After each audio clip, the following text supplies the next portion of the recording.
ආයුවන්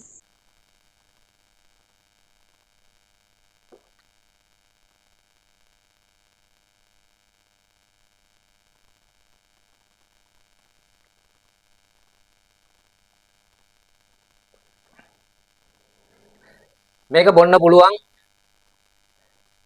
ඇත්ත වශයෙන්ම හරි රසයි. මේ තියෙන්නේ හරිම වටිනා ඖෂධීය පානයක්. මේ ඖෂධීය පානය ගැන තමයි අද මම ඔයාලට මේ වීඩියෝ එක තුලින් පැහැදිලි කරලා දෙන්න යන්නේ.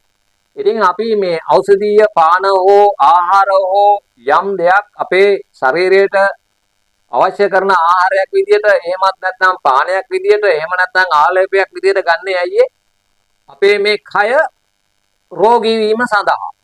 ඉතින් මේ රෝගියෙක් බවට පත් වෙන්න අපි ඉබේපත් වෙනවද? නැහැ. එහෙනම් රෝගින් බවට පත් වෙන්නේ අපේ නොසලකිලිමත් භාවය, එහෙමත් නැත්නම් අපි ඒ ගැන හිතන්නේ නැතිකම, එහෙමත් නැත්නම් අපි මේ ගන්න ආහාර රටාව තුලින් තමයි අපි රෝගින් බවට පත් වෙන්නේ. යම් පුද්ගලයෙක් කියනවා නම් නෑ මම නිරෝගී කියලා. හැබැයි නිරෝගී වෙන්න පුළුවන්. හැමදාම නිරෝගී වෙන්නේ නෑ. මේ කය කියන එක කොයියම් මොහතක හෝ මොනියම් රෝගයකින් අනිවාර්යයෙන්ම ඒ පුද්ගලයා ඒ තත්ත්වයටපත් වෙනවා. ඉතින් අන්න ඒපත් වුණාට පස්සේ තමයි මේකේ තියෙන ආදීනමය වේදනාව ඇති වෙනකොට තමයි මේකේ තියෙන ආදීනමය මොකද්ද කියලා වෙලා ඒ පුජ්‍යලට වැටෙන්නේ තේරෙන්නේ. ඉතින් ඒ නිසා මෙන්න මේ ඖෂධ පානය මොනවද කියලා ඔයාලා දන්නවද? මේ පානය හදාගත්ත ඖෂධීය වැල තමයි මේ තියෙන්නේ. ඉතින් මේ ඖෂධීය වැල් හෝ ඖෂධ හෝ ගන්නකොට පුළුවන් තරම් දැන් මම මේක වැල මුල ඉතුරු කරලා තමයි දැන් මම මේක කපා ගත්තේ. මොකද සමහරක් ඉන්නවා මේක මුලින්ම ගලවලා දානවා. ඒ දේ කරන්න යන්න එපා. මේවා දැන් දුර්ලභ ඖෂධ. මේ ඖෂධ වල තියෙන වටිනාකම ඇත්තෙන්ම ලෙඩක් දුකක් හැදුන කෙනෙක් ඉඳලා ඒ රෝගය සුව වුණාට පස්සේ තමයි මේ ඖෂධියට නාමැඳුම් වදින්නේ. එතකොට තමයි මේ ඖෂධ ශාකයේ තියෙන ಗುಣ වර්ණාව කියන්නේ දන්නේ. ඉතින් ඒ නිසා ඔයාලා මොනම යම් ඖෂධයක් හෝ ගන්නකොට ඒ ඖෂධයේ ශාකය විනාශ කරලා ඒකට දුර්ලභ විදියට තියෙන ශාක තියෙනවා. ඒ ශාක විනාශ කරලා දාන්න එපා. ඉතින් ඉස්සල්ලාම අපි මේ පානය හදාගන්න ඉස්සල්ලා මේ ශාකය මෙහෙම ගෙනල්ලා හොඳට මේක පරීක්ෂා කරලා බලන්න ඕන මේකේ සාමාන්‍යයෙන් මොනවා හරි කෘමීන් නරේමේ ඉන්නවාද කියලා. ඒ බලලා වෙලා මේක පුංචි කැබලි වලට මෙන්න මේ විදිහට පුංචි කැබලි වලට මේක දැන් කපා ගන්න ඕනේ. ඔන්න මං අඟලට දෙකට වාගේ කෑලි වලට මේක කපා ගත්තා. දැන් එහෙම කපාගත්ත කෑලි තමයි මේ තියෙන්නේ. මොකද දැන් මේකේ හොඳට මේක මම පරීක්ෂා කරලා බැලුවා දැන් කෘමීන් නරේමේ ඉන්නවාද කියලා. එහෙම දෙයක් නැති නිසා හරි දැන් මේක ඔක්කොම අපි ගන්නවද මේක තම්බන්න? නෑ. මේක ගොඩාක් තියෙනවා. ඉතින් මේකේ කොටසක් අපිට පුළුවන් වේලලා තියලා ඒක තියාගෙන අපිට මේක පානය කරන්න. මේ ශාකය දැන් මේක අපිට ඕනෑම විදියකට ආහාරයට ගන්න පුළුවන්. සම්බෝලයක් ලෙසට ගන්න පුළුවන්. මැල්ලු මල් ලෙසට ගන්න පුළුවන්. ව්‍යංජනයක් ලෙසට ගන්න පුළුවන්. ඔන්න කොළ කැඳ එකක් හදා ගන්න හොඳම මෙන්න මේ විදිහට දලු ටික ගන්න. මේ දල්ල තියෙනවනේ. මේ දල්ල අරගෙන කොළ කැඳ එකක් හදලා ඔයාලා සතියකට මේ කොළ කැඳ එක පානය කරලා බලන්න ඔයාලගේ ශරීරයේ තියෙනා වූ සියලුම උෂ්ණාධික රෝග අරසස්, දියවැඩියාව, ආමාශගත රෝග, හිසේ යම්ම, ඇවිලිල්ල, තුනටිය අමාරු, ධනීස් වේදනා, ඇඟ දැවිල්ල, ඇස් දැවිල්ල, ඒ වගේම සමේ හට ගන්නා හොරි දද කුෂ්ඨ වැනි දේවල්, ඒ වගේම තමයි ආමාශගත බඩවැලේ හට ගන්නා බිබිලි තුවාල වැනි දේවල් වලට මේකෙන් කොළ කැඳ එකක් හදාගෙන බීලා බලන්න ඔබේ ඔය ශරීරයේ තියෙනා වූ අපිරිසිදු රුධිරය තියනවා නේද? රුධිරය පුදුම විදිහට පිරිසිදු කරනවා. දැන් මම මේක දැන් හොඳට සෝදා ගන්න තමයි යන්නේ. මේක දෙතුන් පාරක් හොඳට අපි සෝදා ගන්න ඕනේ. මේවා පරිසරය තුලින් අපි ගන්නකොට පරිසරයේ තියෙන දූවිලි එතකොට ඔය කුරුල්ලන්ගේ ඒ කියන්නේ පක්ෂීන්ගේ läගීම තුල අපවිත්‍ර දේවල් එහෙම මේවට මුසු වෙන්න පුළුවන්. ඉතින් ඒ නිසා හොඳට මේ වාගේ දෙතුන් පාරක් හොඳට සෝදලා මේකේ තියෙන යම් දිලීරයක් එහෙම නැත්නම් දූවිලි වැනි රසායනික දේවල් තියෙනවා නම් සාමාන්‍යයෙන් පරිසරය තුල රසායනික දේවල් ඇති වෙන්නේ නැහැ. නමුත් අර මං කියපු පක්ෂීන් සහ සතුන්ගෙන් සහ ඒ ඇතිවෙනා වූ අපවිත්‍ර දේවල් මේකට මුසු වෙලා තිබුණොත් අන්න ඒවා අපිට මේ විදිහට ඉවත් කරගන්න පුළුවන්. මේ ඖෂධ ශාක වියලි කලාපයේ තමයි වැවෙන්නේ. සාමාන්‍යයෙන් ඔය නාගරික ප්‍රදේශවල වැවෙනවා අඩුයි. ඒ වගේම තමයි සීතල පළාත්වල මේ ශාකය වැවෙන්නේ නැහැ.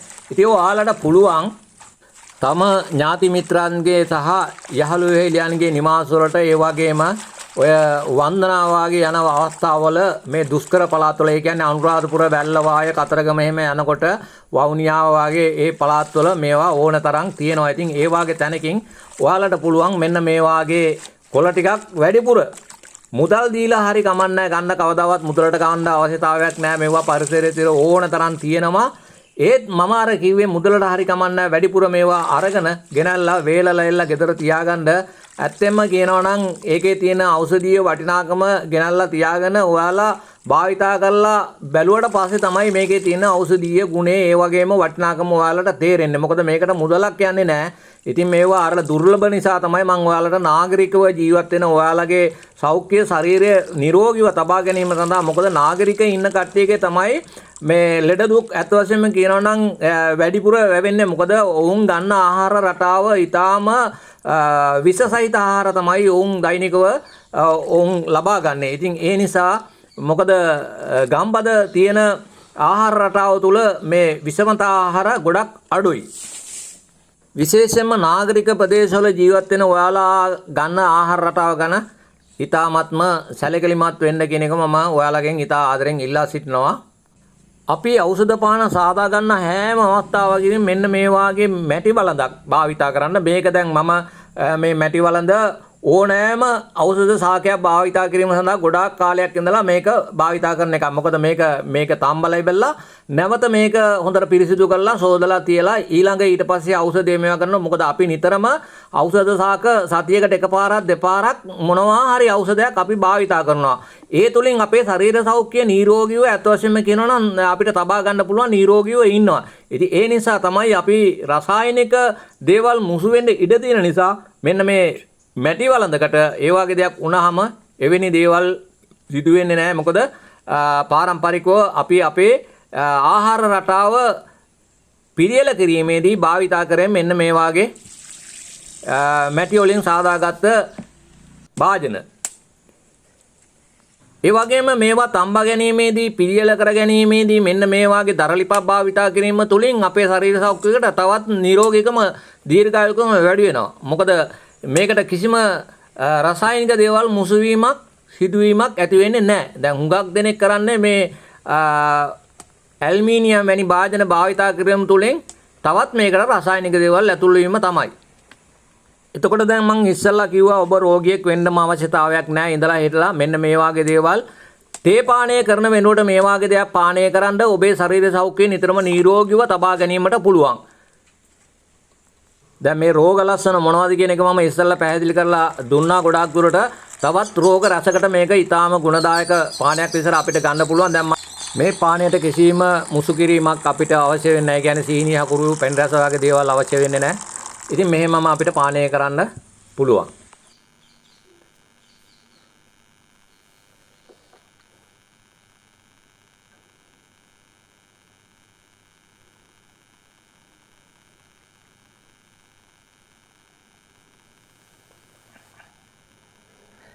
මේක බොන්න පුළුවන්. ඇත්ත වශයෙන්ම හරි රසයි. හරි. දැන් මේ පානය මම පානය කරලා පෙන්නුවා. ඔයාලා සාමාන්‍යයෙන් රෝගියෙක් හෝ එහෙම නැත්නම් ඔයාලගේ හිත මිත්‍රාදීන් යම් ඥාතියෙක් හෝ රෝගියෙක් ඉන්නවා නම් අද මොකද අපි කරන්නේ? කඩේට ගිහිල්ලා බීම බෝතලයක් අරගෙන ඒ රෝගියා බලන්න යනවා. එහෙමත් නැත්නම් වෙනත් දෙයක් සාදාගෙන යනවා. ඉතින් ඔතනදී අත වශයෙන්ම අපි හිතන්න විශේෂයක් තමයි බීම බෝතලයක් කඩේ මිල දීලා අරගෙන යනවායි කියන්නේ ඒකේ තියෙන්නේ මොනවද? තනිකරම රසායනික ද්‍රව්‍ය තමයි මුසු කරලා තියෙන්නේ. එතකොට අපි මේ වාගේ දෙයක් හදාගෙන ඒ රෝගියාට අරන් ගිහිල්ලා දෙනවා නම් ඒකේ තියෙන ආනිසංශ කියලා නිම කරන්න බෑ. ඒ රෝගියා ඊටාම ඉක්මනින් අපිට සුවපත් භාවයට පත් කරගන්න පුළුවන්.